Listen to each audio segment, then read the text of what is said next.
Blue Beetle comes out in just a few short weeks here, right at the beginning of August. And I'm quite excited for this film. I love the character of Blue Beetle. I love this casting of Solomon Dueña as Jaime Reyes. I think it's going to be a great movie. I mean, the trailers look fairly good, but unfortunately, Warner Brothers isn't really marketing it a whole lot. Obviously, the actor strike is going on right now, so the actors can't really promote it. It's unfortunate. It really is.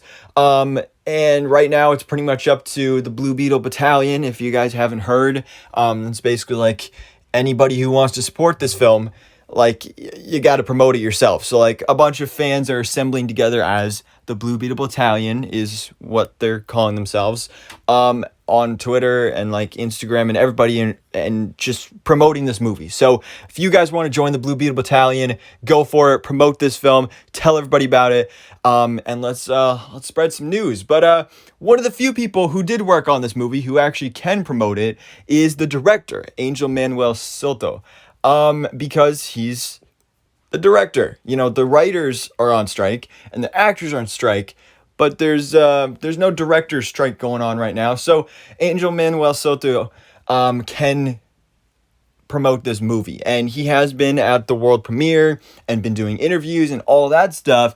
And interestingly, one of the things he talked about was the origin of how this Blue Beetle movie actually came into development and how it first became an idea. Because I remember when the Blue Beetle movie was first announced, it was first announced with this director already attached to it. You know, sometimes studios will announce a movie that they're working on but not have a director attached to it. You know, Marvel does that all the time. But with this case, they announced the movie and the director together. So how did that come to be?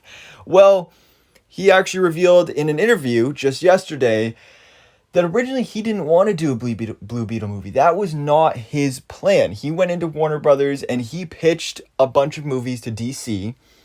Blue Beetle was not one of them. He then was countered by Warner Brothers and said, you know what, those are all great ideas, but let's counter offer.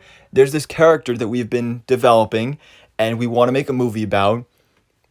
Would you like to make a Blue Beetle movie? And that's basically how it ended up happening. But what the movie is that he originally went in there to pitch, the movie idea that he had in the first place, was for Bane.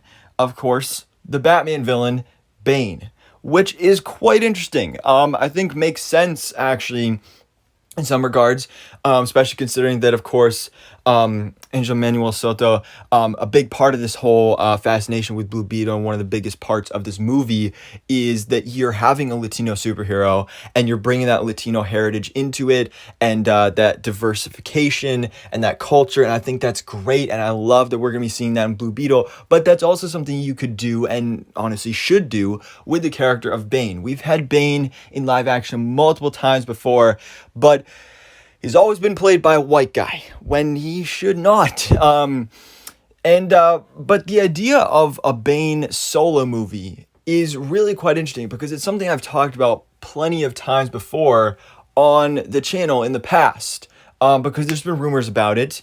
There's been ideas floated around about it, especially because, you know, we've talked about how, like, they did Joker, and remember after Joker came out, everybody was like, all right, what are they going to do next? Are they going to give us a Lex Luthor solo movie, a Two-Face solo movie, a Deathstroke solo movie? And then people would go on about, like, all these different Batman villains that could get their own solo movies, and, you know, we're always harping on how stupid of an idea it is for Sony to be doing those Spider-Man villain movies like Morbius and Kraven and all that stuff. And yeah, those are stupid ideas. Nobody really wants that. But Batman villains, there's an actual argument to be made here that, like, these characters could get their own movies. Some of these Spider-Man villains, it works for some of them. Maybe if Sony did them better.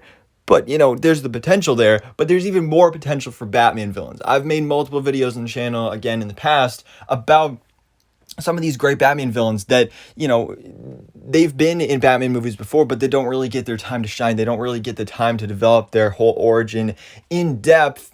And if you did their own solo movie, that would be a great way to introduce these characters. You could do that with a character like Scarecrow or Clayface, or, again, Two-Face. You know, there's some great Batman villains out there that would make for great solo films. And at least the rumors, I don't know if it's confirmed because like the trades have talked about it, but Matt Reeves hasn't confirmed anything. But supposedly, like, there are some of those Batman solo movies that are in development, at least for the Matt Reeves universe over there at DC. Now, we haven't heard anything about Bane though. Bane is something that I think would be a great idea. I mean, there's a lot of story to be told with Bane. Again, he's been done in live action multiple times before, multiple movies, but most of the time he's just seen as a like excessively strengthened bully, basically. I mean, you look at him in Batman and Robin, my God, what a terrible adaptation of the character there. I mean, he looked cool, but he was literally just like a mindless zombie who was like super strong. And then, The Dark Knight Rises, that was a fairly good version of the character. But I want to see a Bane who really taps into the fact that, yes, that is Bane's whole thing. He takes the venom, he takes this toxin, and it juices him up. He gets super strong. He can break the bat's back. Like, that's his whole thing. But at the same time, one of the lesser touched upon factors of this character is that he is just as smart as he is strong. Like, the intellect is a big part of Bane. And I think doing something like a solo movie, an origin movie for the character of Bane would be something that could really tap into that, because his whole origins, like growing up in a prison, growing up in Peñadera, and having to explore that, him escaping prison, like, that's where you really tap into the smarts right there, his whole breakout plan. And then just, I don't know, there's so much that could be done with this, and I think it would be really, really cool. Now, clearly, obviously, this was the idea that was pitched to Warner Brothers DC. They didn't end up taking up that opportunity from Angel Manuel Soto. But who knows? I mean, maybe if Blue Beetle is a success, maybe they'll be like, hey, you still want to do that Bane movie? I mean, I wouldn't mind it. Now, would it be set in the Matt Reeves universe, or would it be set in James Gunn's DCU? I don't know. And who would play Bane? I still think that Dave Bautista would be an amazing casting choice as Bane. He would be perfect for this role. Again, you kind of bring in the whole fact that he's white and not Latino. But other than that, I mean, great casting choice. But I mean, Dave Bautista is kind of, he said in the past he would love to play the character, but recently he's kind of touched on the fact that he thinks he's getting too old. He's probably past the age, the expiration date of playing this character. So yeah, I mean, bring in a younger actor, who's super buff and stuff, and, is Latino and can play both sides of the coin, that big, strong brute, but also the criminal mastermind that is Bane. I think there's a lot of really cool stuff that could be done here. And, we'll see Blue Beetle in a couple weeks. I'm not familiar with Angel Manuel Soto's other work, so I'm interested to see, like, maybe I'll watch Blue Beetle and be like, hey, this director, maybe he could do a Bane movie. But for now, I don't know. It doesn't look like it's going to happen, but I suppose the possibility is always there for the future. So anyways, guys, let me know your thoughts in the comments below. What do you think about this idea that Angel Manuel Soto originally pitched a Bane solo movie to Warner Brothers and DC, but instead got Blue Beetle? Would you like to see a Bane solo movie? And specifically from this director, and who would you like for casting? Let me know in the comments below. But for now, guys, thanks so much for watching. Please drop a like if you enjoyed this video, and hit the subscribe button so I can keep you up to date on everything that goes on in the DC life.